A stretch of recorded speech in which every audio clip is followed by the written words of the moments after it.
بسم الله الرحمن الرحیم. السلام علیکم. ویلکم ټو ہوم بایولوژي کلاس 12 بایولوژي دا پدې کې یو ټاپک دی برین ټیومر.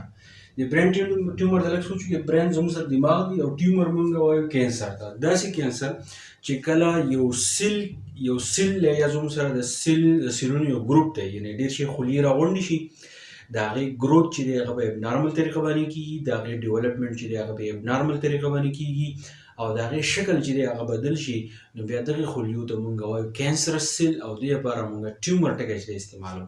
د ټیومر مطلب دا دی چې کله زموږ سره یو سیل دی د ده شکل چې دی هغه بدل شي، اول داسې دی بیا شکل چې دی داسې شي او دا زموږ سره یو ګروپ وي. نو چې کله د ده ګروث ابنارمل شي، کله د ده ډیولپمنټ چې دی هغه ابنارمل شي او دا زموږ سره په ابنارمل طریقه باندې زموږ سره مطلب دا چې دا لویږي، نو دغه ګروپ اف سیل دا یا دغه سیل ته مونږ څه وایو؟ دې ته مونږ وایو ټیومر. او دا چل چې دی دا په برین کې کېږي، نو ځکه مونږ دې ته وایو چې دا برین ټیومر دی، خو یوازې دا په برین کې نه کېږي، دا د برین نه علاوه باقي جسم کې چې دی هم زموږ سره کېږي. او د برین ټیومر په باره کې ووایم ما تاسو ته ووایي چې ماس آر ګروث اف ابنارمل سیل. زموږ سره چې کوم لکه دې په ځای فرض کړه زه نارمل ولیکمه، نو زموږ سره نارمل سیل شو، بیا به ټیومر نه راځي. خو دلته کې مونږ ووایو چې ماس آر ګروث اف ابنارمل سیل، زموږ سره دلته دا ټکی راغلی ماس، یعنې ډېر شی سیلونه یا د سنګل سیل ابنارمل ګروث چې دی هغه زموږ سره کېږي، نو دغه ګروپ ته مونږ وایو برین ټیومر. اوس د دې وجه سره د دې وجه دا ده چې انکنټرول سیل ډیویژن کېږي. انکنټرول سیل ډیویژن داسې کېږي چې کله زموږ سره په سیل کې چې کوم ډي ان اے په هغې زموږ سره میوټیشن وشي، نو د دغې میوټیشن د وجې نه بیا زموږ سره ډیویژن په مخه باندې شروع وي، د سیلونو چې دي زموږ سره تقسیمیږي. نو دا تقسیم ور رواني دا انکنټرولي، د دې څه لیمیټ نه، خو بس دا سیلونه چې دي تقسیمیږي، نو دا تقسیمېده چې دا د دې خلیو نه څه جوړ شي؟ کینسرس سیل چې دي هغه دې جوړ شي. اوس دا په ابنارمل طریقه باندې چې زموږ سره دا تقسیمېده کېږي، نو دغه سیلونه بیا زموږ سره کینسرسي یا به زموږ سره نان کینسرسي. مطلب دا دی چې په ابنارمل طریقه باندې کوم سیلونه زموږ سره ګروث وکړي، نو هغه به زموږ سره کینسر والا سیل یا به زموږ سره نان کینسر سیل چې دي هغه جوړېږي. نو دوه خبرې چې دي په دې کې راځي. نو اوس ټیومر چې دي دا کوم په طریقه ما تاسو ته چې ابنارمل طریقه باندې سیلونه ګروث کېږي، دا به یا زموږ سره په برین کې کېږي یا به زموږ سره د جسم په بله حصه کې کېږي. چې د جسم په بله حصه کې زموږ سره کېږي او د دې په وخت باندې اپریشن ونه شي، د غذا کټ نه شي، نو دا ټیومر چې دی دا سیوا کېږي او تر دې پورې چې دا برین ته چې دی خور شي. نو چې کله برین ته خور شي، نو هلته کې ستاسو چې کوم برین دی نو هغه څه کړي؟ هغه ډیمیج کړي، د یعنې انسان مرګ چې دی نو هغه هم کېږي. نو اوس چې د دې سیمټمز چې دي د دې دا په دې خبر باندې انحصار کوي چې د دې ټیومر سایز څونه دی. آیا په دې کې لږ سیلونه چې دي هغه پیک شوي دي، مطلب دا دی چې لږو سیلونو داسې ګروث کلی دی چې هغه انکنټرول دی، یا زموږ سره ډېر سیلونه راغونډ شوي دي د هغې انکنټرول ډیویژن چې دی هغه شوی دی. نو په سایز باندې ډیپینډ کوي، بل په لوکیشن باندې ډیپینډ کوي چې دا ابنارمل ګروث چې دی دا په کوم ځای کېږي، او ریټ اف ګروث چې د دې د ابنارمل ګروث چې کېږي دا په څومره سپیډ باندې کېږي. آیا دا زموږ سره سلو کېږي که دا زموږ سره تیز کېږي؟ نو دا په دې سیمټم چې ښکاره کېږي نو هغه په دې دریو خبرو باندې انحصار چې دی هغه کوي. خو چې کله راښکاره شي د دې ساین اند سیمټم چې دی نو هغه به زموږ سره رسوي، په دې باندې لږ چې دی ځان پوه کړئ. د دې ساین اند سیمټم چې دي هغه ډېر زیات دي. اولنی به دا چې چینج ان پیټرنز اف هیډیکس، د سر درد به راځي، کله به پوره سر باندې درد وي، کله به نیم سر باندې درد وي، کله په دې سټو، په دې جامو، په دې پوزه، سترګو، غوږونو، په دې ټولو چې دی اکثر چې دی درد راځي.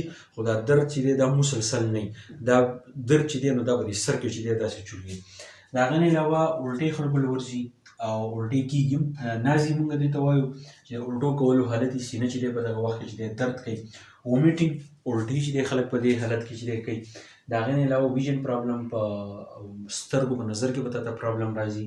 بلرډ ویژن به داسې چې تو کله یو څیز ته صحیح کوي، مثال د موبایل دا کیمرې دی چې تا ته به هر څه چې دی هغه به تا ته خړ خړ ښکاري. بل پکې زموږ سره دی لاس اف پیریفرل ویژن. لاس اف پیریفرل ویژن مطلب دا دی چې کله زه یو څیز ته ډایرکټ سی کول کوم، هغه څیز ما ته ډایرکټ ښکاري، خو د دې سترګو په ګوټونو کې ما ته د دغې زیم اندازه لګي او د دغه زی اندازه راته هم لګي.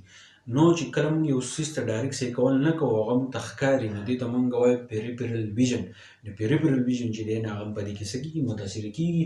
ګریجوال لاس ان سنسیشن ان موومنټ ان آرمز اینډ لیګز، نو څه چل به کېږي؟ ستا به ورو ورو ستا چې کوم لاسونه دي، ستا چې کومې خپې دي، دا حرکت کوي. نو د دې حرکت کولو کوم سنسیشن چې دا به ورو ورو ختمېږي. مطلب څه شو؟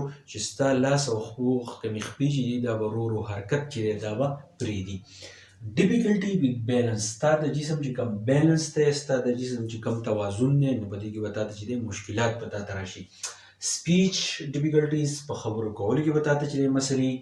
کنفیوژن ان ایوری ډے میټرز، او د روزمره کوم وړې معاملې دي د خلکو سره، یا ستا خپل پرسنل معاملات دي، که هغه څه دي، که هغه ستا روډۍ خوراک دي، یا ستا ګرځېدل دي، د بل چا سره خبرې اترې دي، په کې به تو کنفیوز یې.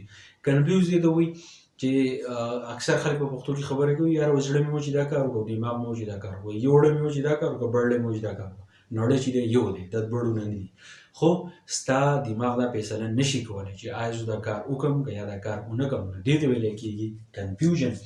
بل به زموږ سره پرسنالټي اور بیهیویرل چینجز، ستا چې کوم شخصیت دی، ستا چې کوم ډریسینګ دی، ته چې کوم شوز پخوا کوې، ته چې په ویښته کوم طریقه باندې منګځې، ته چې چا سره خبرې کوې، نو په دې هر څه کې به ستا چینجز راځي. او د هغې نه علاوه هیرینګ پرابلمز، او ستا د غوږونو کم اورېده چې دي، په هغې کې چې ته مسلې راځي. اکثر به تو خبره اورې، اکثر به ډېره ورو خبره اورې، اکثر به ډېره تیزه خبره نه اورې.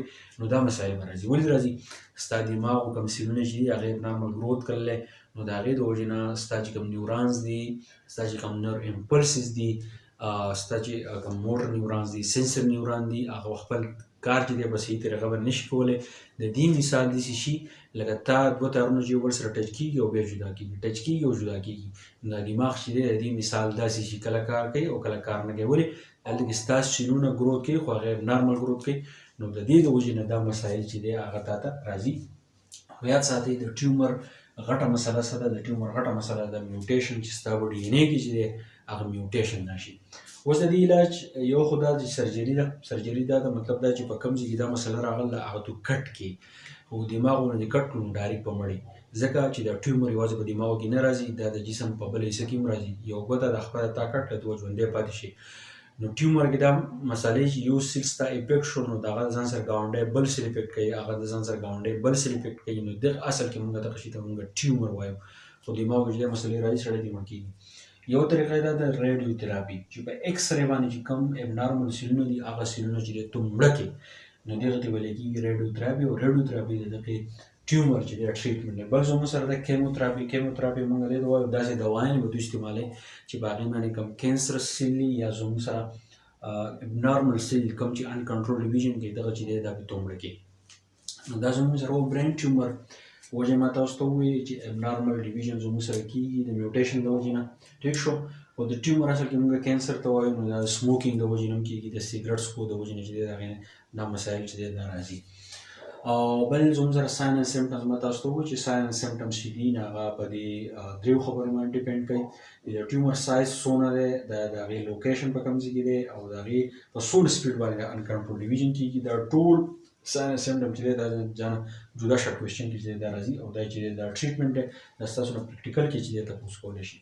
نو زه امید کوم چې تاسو پوه شوي، خپل وس مې وکړو، نور ملګرو سره ضرور شیر کړئ. میله وشو بل لیکچر سره. تھینک یو ډېر مننه.